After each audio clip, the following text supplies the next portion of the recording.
In the morning, I pack up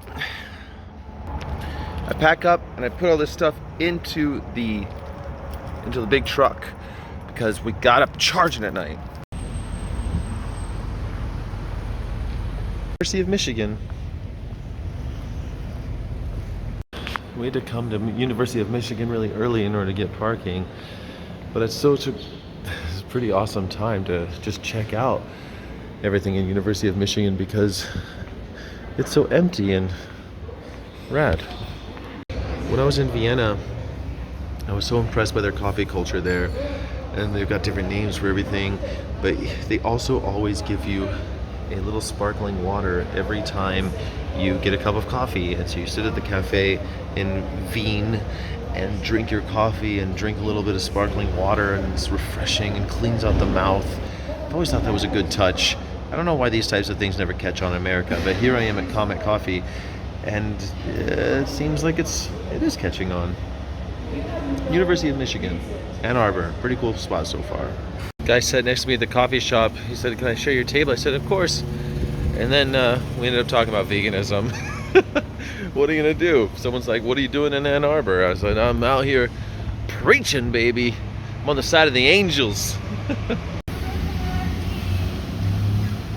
As you can see, University of Michigan has a beautiful campus with these things called the diags, where all the people go kind of like their quad. It's rather lush and verdant. I would love to hang out here and read a book if I were at college here for sure.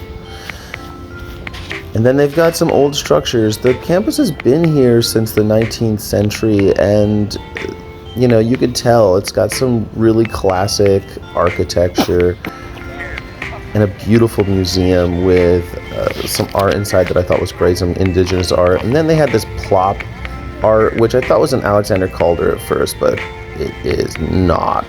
It's a knockoff, some other artist. Newberry Hall looks like Harry Potter. Intrepid and or curious students can become test subjects in a virtual reality experience wherein you're abducted by aliens and are able to access an analogy to what animals go through on college campuses, including this one. University of Michigan carries out horrific experiments on monkeys every year. So we have actually attracted the police today. They just wanted to have some questions about why we're here and stuff, but mostly because they've had some issues in the past with animal rights groups. So you can understand that they have some questions for me. That's okay.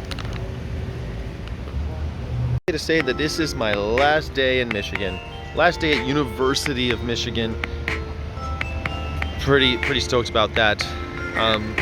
I had some really good conversations and met some interesting people, but those were only between many swaths of humanity that just didn't want anything to do with knowing anything at all.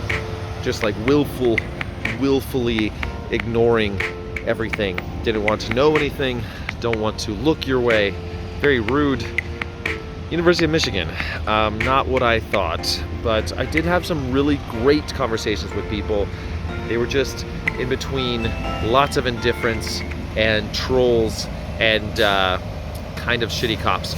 But Ann Arbor, you do have one vegan restaurant, so I'll give you that. The truth is, everywhere you go, you're going to encounter people who simply lack intellectual curiosity, even on college campuses, even at the University of Michigan, where I have been encountering more and more people who just simply lack politeness and intellectual curiosity. Those two things together make you seem kind of like a jerk.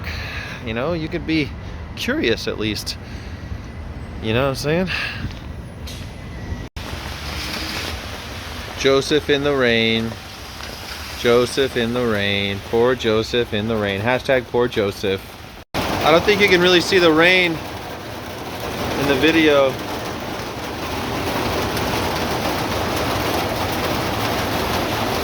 You want to talk about animal rights?